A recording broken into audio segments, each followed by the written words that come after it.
Shalom, Bapak Ibu, Saudara terkasih di dalam Tuhan.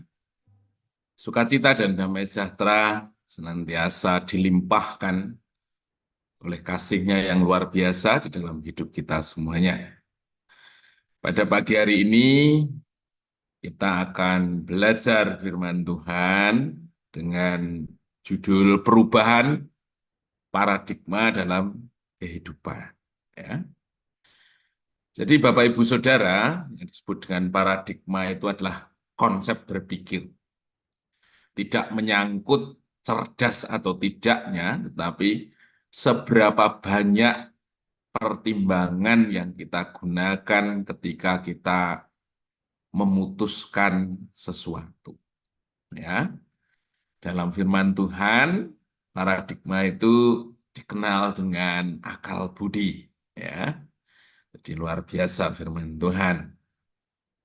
Nah, kita semua sepakat bahwa mengenal Tuhan itu adalah berubah, gitu ya. Terutama berubah dalam akal budi kita, cara berpikir kita, pertimbangan kita, kesadaran kita, perasaan kita, itu harus berubah. Nah, yang perlu kita pahami bahwa paradigma itu terkait dengan satu kedewasaan ya, seseorang yang akan dicapainya. Nah, kita semua menyadari bahwa latar belakang kita ketika kita dipanggil, ya, kita tentu menggunakan pertimbangan, pikiran, perasaan, atau paradigma yang sama dengan orang di dunia ini. Ya. Di situ dikatakan ada banyak maksud dan keinginan kita itu yang mencerminkan kehendak pribadi kita. Kalau dalam 1 Korintus 13 ayat 11 ya, ketika aku kanak-kanak, aku berkata seperti kanak-kanak, aku merasa seperti kanak-kanak, aku berpikir seperti kanak-kanak. Sekarang sesudah aku menjadi dewasa, aku meninggalkan sifat kanak-kanak itu. Kenapa Paulus mengungkapkan hal ini? Gitu ya. Ternyata dalam proses mengenal Tuhan ada satu hal yang memang harus berubah, cara hidup yang tidak dewasa menjadi satu cara hidup yang dewasa, dan itu dimulai dengan perubahan atau pembaharuan akal budi yang harus prosesnya berjalan. Dan demikian Tuhan juga mengizinkan proses di dalam hidup kita itu sebenarnya untuk mengubah akal budi kita dibaharui, agar dibaharui.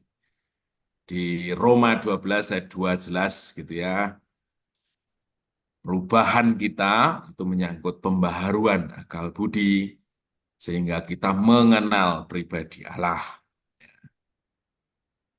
Nah, saudara-saudaraku, pada saat kita awal mengenal Tuhan, gitu ya, seringkali secara sentuhan yang eh, sentuhan yang umum kita sudah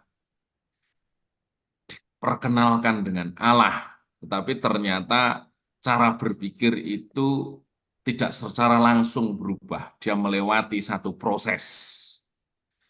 Sehingga seringkali kita masih menggunakan cara berpikir kita sendiri yang seolah-olah kita yakini itu sebagai satu kehendak Tuhan.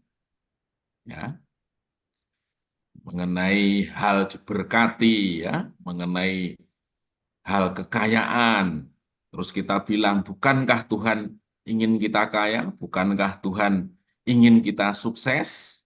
Ya, ya tentu Tuhan ingin kita diberkati, Tuhan ingin kita kaya, Tuhan ingin kita sukses. Tuhan ingin anak-anak kita ranking 1 semuanya. Tuhan mau gereja kita gereja yang besar dan berkualitas. Tapi tentunya kedewasaan itu mengarahkan kita bahwa keinginan itu sebanding dengan komitmen, sebanding dengan proses yang kita berikan, sebanding dengan usaha yang kita lakukan. Ya, itu kedewasaan. Jadi anak-anak nggak pernah berpikir bahwa keinginan dia itu senantiasa berkonsekuensi terhadap usaha, terhadap fokusnya, terhadap perjuangannya, gitu ya. Nah, nah, kalau kita lihat lebih jauh, ternyata perjalanan hidup kita mengenal Tuhan, itu ya, kita harus berlatih dari cara berpikir kita sendiri, di mana biasanya orientasinya karena keinginan kita, karena sesuatu yang kita dambakan sejak awal dan itu belum tercapai latar belakang kita, menjadi cara berpikir seperti Tuhan Yesus di Filipi 2 ayat 5. Ya. Nah, sehingga kita menjadi apa namanya, perasaan kita digiring untuk bertanya, apakah semua yang kita inginkan itu merupakan sesuatu yang menjadi alasan mengapa Allah memanggil kita. Jelas di Yohanes 15 ayat 16, gitu ya, bukan kamu yang memilih aku, tapi akulah yang memilih kamu agar kamu berbuah dan buahmu itu tinggal tetap di apa namanya, Efesus 1 ayat 4. Aku milih kamu sejak sebelum dunia dijadikan supaya kamu kudus dan tak bercacat. Jadi kalau kita melihat satu gambaran mulia, satu kehendak Allah yang agung itu, kita melihat bahwa tempat pada pikiran yang lama kita sesungguhnya tidak ada nilainya dibanding rencana yang mulia, rencana yang agung.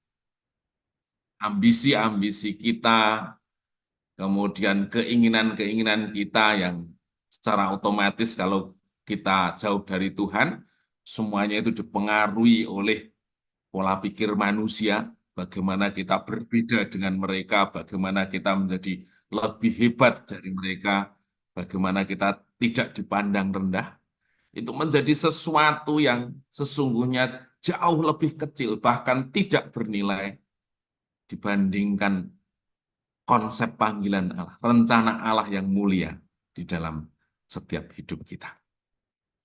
Ya, saya belajar di Mazmur 119 itu banyak menceritakan bagaimana proses transformasi ya, dari manusia dengan cara berpikir yang lama menjadi manusia dengan cara berpikir yang menemukan hikmat Allah, gitu ya.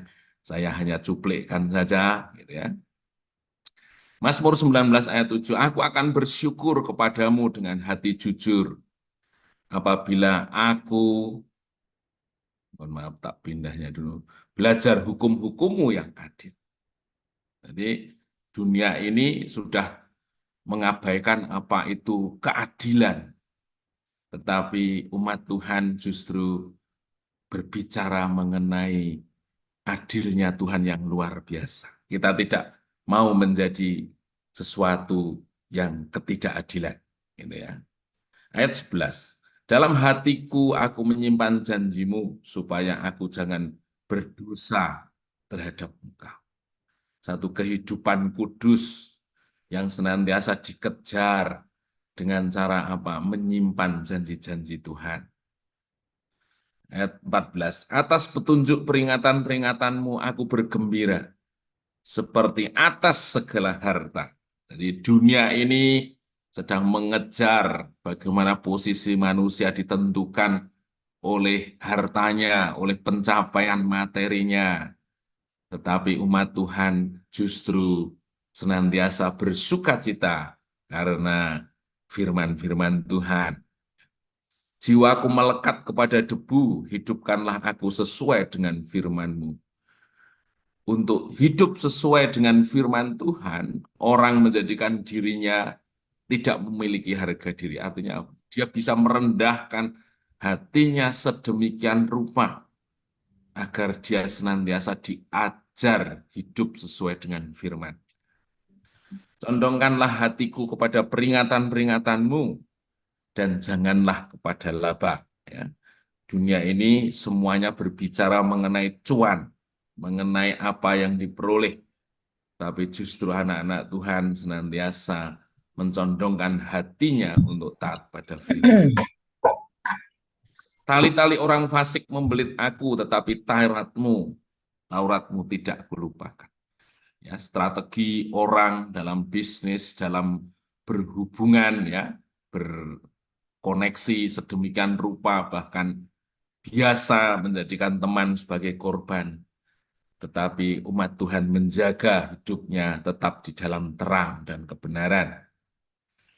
Bahwa aku tertindas itu baik bagiku, supaya aku belajar ketetapan-ketetapanmu.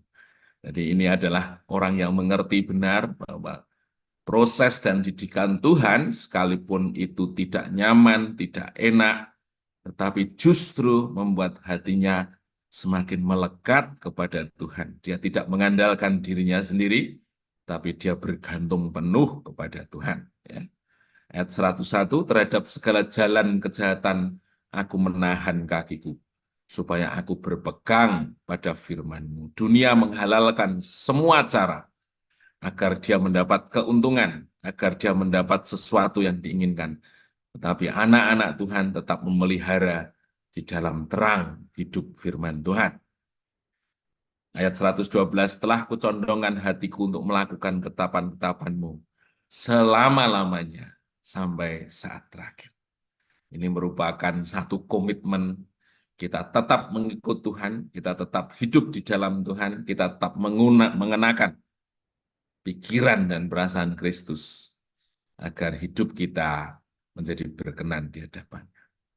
Terpujilah nama Tuhan, mari kita terus melekat pada firman Tuhan, sehingga sungguh perubahan itu benar-benar terjadi di dalam hidup kita.